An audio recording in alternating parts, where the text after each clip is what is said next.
போக்குவரத்து ஊழியர்களை வஞ்சிக்காதே. வெல்லட்டும் சிறை நிரப்பும் போராட்டம். வெல்லட்டும் தமிழக அரசு, விடியல் அரசு ஏமாற்றாதே. ஓடி உழைத்திட்டு கோடியை குவித்திட்டு ஓய்வு பெற்ற ஊழியர்களை வஞ்சிக்காதே. ஒப்பந்தம் போடு. தமிழக அரசு, ஸ்டாலின் அரசு போக்குவரத்து துறையிலே 15வது ஊதிய ஒப்பந்தம் போட்டுவிடு. காலம் கடத்த எண்ணாதே. ஆத்திரத்தை தூண்டாதே. தமிழக அரசு, ஸ்டாலின் அரசு 3 ஆண்டு ஒப்பந்தத்தை 4 ஆண்டால் மாற்றிய பின்னும் தாக்கமே அனுமதியோ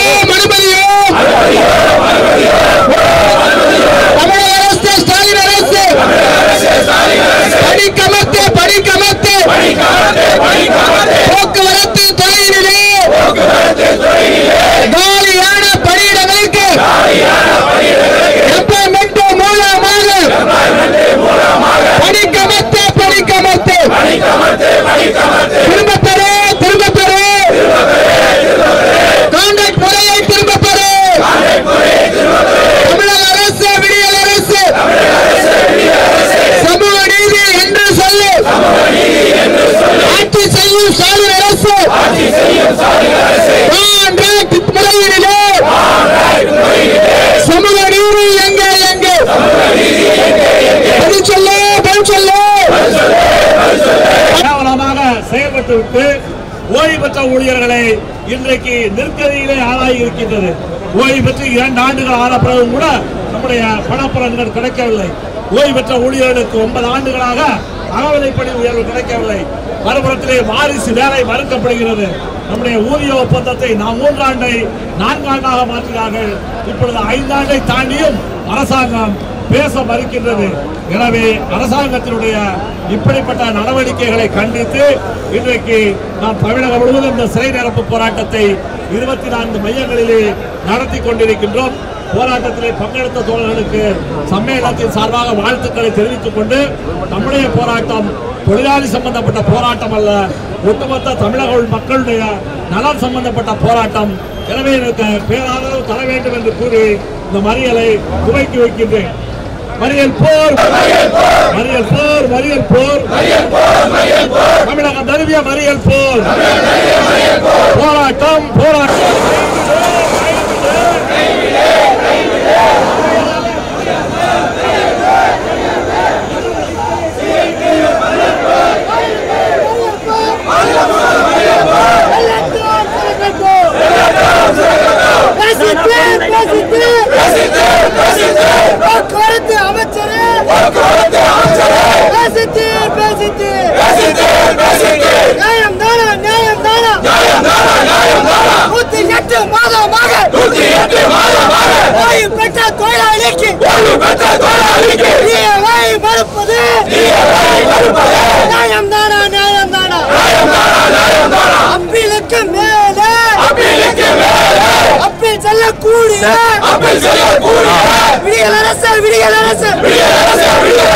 இதுதான் உந்தன் விடியல் அரசா? எச்சரிக்கை விடமாட்டோம்.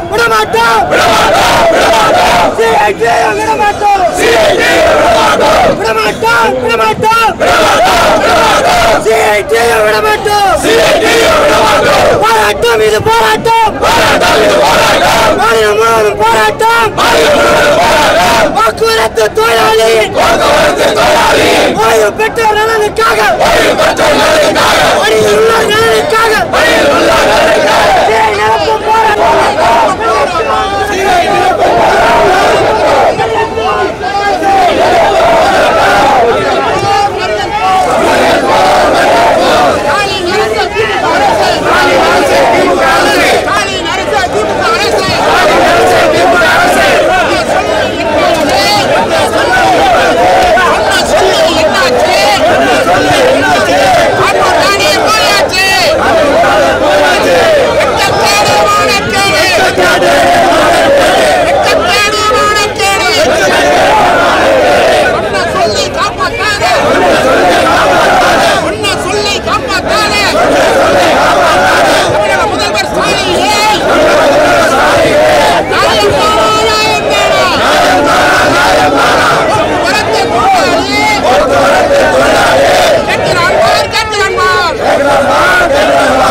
தமிழ்நாடு அரசு போக்குவரத்து ஊழியர் சம்மேளனம் CITU சார்பாக இன்றைக்கு தமிழகம் முழுவதும் 24 பேருந்து நிலையங்களில் இந்த சிறை நிரப்பும் போராட்டத்தை நாங்கள் நடத்துகிறோம்.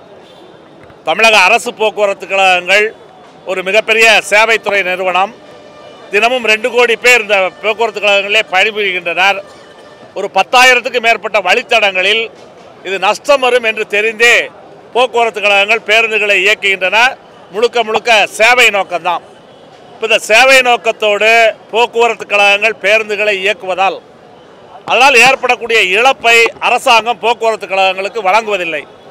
கடந்த 10 ஆண்டுகளாக போக்குவரத்து கழகங்களுக்கு அரசு வழங்காத தொகை 45,000 கோடி. இந்த 45,000 கோடியில் ஒரு 30,000 கோடி கடன் வாங்கியிருக்கிறாங்க. ஒரு 15,000 கோடி தொழிலாளர்களுடைய பணத்தை எடுத்து செலவு செய்து விட்டார்கள். தொழிலாளர்களுடைய PF கிராஜுவிட்டி என்று 45,000 கோடி 100 ரூபாய் தினமும் வசூலானால் 13 ரூபாய் நாங்கள் வட்டிக்காகவே கட்டுகிறோம். அதனால் இது போக்குவரத்து கழகங்களை இன்றைக்கு அரசாங்கம் சீர்குலைக்கக்கூடிய நடவடிக்கையிலே ஈடுபட்டிருக்கின்றது. தனியார்மய நடவடிக்கையை அரசாங்கம் தொடங்கி இருக்கின்றது. குறிப்பாக 2017ஆம் ஆண்டு 22,500 பேருந்துகள் இயங்கிக் கொண்டிருந்தன. இப்பொழுது ஓடக்கூடிய பேருந்துகளுடைய எண்ணிக்கை 18,500. வருடத்திற்கு 10% பேருந்துகளை கூட்டுவதற்கு பதிலாக இன்றைக்கு 4,000 பேருந்துகள் கடந்த 4 ஆண்டுகள் 5 ஆண்டுகளிலே குறைக்கப்பட்டிருக்கிறது. மறுபுறத்திலே தனியாருக்கு கான்ட்ராக்ட் விடுகிறார்கள். 30,000 காலி பணியிடங்கள் இருக்கின்றது. இப்போ அரசாங்கம் போக்குவரத்து கழகங்களை தனியார் மயப்படுத்தும் மறைமுக நடவடிக்கையிலே ஈடுபட்டுள்ளது. மறுபுறத்திலே எங்களது பணத்தை எடுத்து செலவு செய்ததால் இங்கே ஓய்வு பெற்ற ஊழியர்களுக்கான பணப்பலன் கொடுக்கவில்லை. கிட்டத்தட்ட ஒரு 8,000க்கும் மேற்பட்ட ஓய்வு பெற்ற ஊழியர்களுக்கு 3,500 கோடி ரூபாய் அரசாங்கம் நிலுவை கொடுக்க வேண்டியிருக்கின்றது. 3,500 கோடி ரூபாய் அவர்களுடைய PF பணம். கிட்டத்தட்ட 1.5 ஆண்டு காலமாக அவர்களுக்கு எந்த விதமான பணப்பலனையும் கொடுக்கவில்லை. 9 ஆண்டுகளுக்கு மேலாக ஓய்வு பெற்ற ஊழியர்களுக்கு அகவிலைப்படி மறுக்கப்பட்டுள்ளது. அதேபோல் வாரிசு வேலை என்பது கொடுக்கப்படுவது கிடையாது. எங்களுடைய ஊதிய ஒப்பந்த பேச்சுவார்த்தை முடிந்து ஊதிய ஒப்பந்த பேச்சுவார்த்தையையும் அரசாங்கம் துவக்கவில்லை. எனவே அரசாங்கத்தினுடைய இந்த தனியார்மய நடவடிக்கை பணியில் உள்ள ஓய்வு பெற்ற தொழிலாளர்களுடைய பிரச்சனைகளை அரசாங்கம் கண்டுகொள்ள வேண்டும், அரசாங்கம் இந்த பிரச்சனைகளை பேசி தீர்க்க வேண்டும் என்ற கோரிக்கைகளை வலியுறுத்தி இன்றைக்கு இந்த மறியல் போராட்டம் என்பதை நடத்தி கொண்டிருக்கின்றோம். இந்த சேவைத்துறை என்பது மிக முக்கியமான சேவைத்துறை. தமிழ்நாட்டினுடைய சமூக பொருளாதார வளர்ச்சியிலே போக்குவரத்து கழகங்கள் மிக முக்கியமான பங்கு வகிக்கின்றன. எனவே அரசாங்கம் எங்களது கோரிக்கைகளை நிறைவேற்ற வேண்டும் என்ற அடிப்படையிலே இந்த மறியல் போராட்டம் இன்றைக்கு நடைபெறுகின்றது. இதிலும் அரசாங்கம் ஒத்துக்கொள்ளாவிட்டால் ஒரு வேலை நிறுத்தத்தை நோக்கி எங்களை அரசாங்கம் தள்ளக்கூடிய சூழ்நிலை என்பது உருவாகியிருக்கின்றது. எனவே பொதுமக்கள் இது தொழிலாளர்களுடைய பிரச்சனை மட்டுமல்ல, ஒட்டுமொத்தமான தமிழக மக்களுடைய பிரச்சனை என்ற அடிப்படையிலே எங்களுக்கு பேராதரவு தர வேண்டும் என்று கேட்டுக்கொள்கின்றோம்.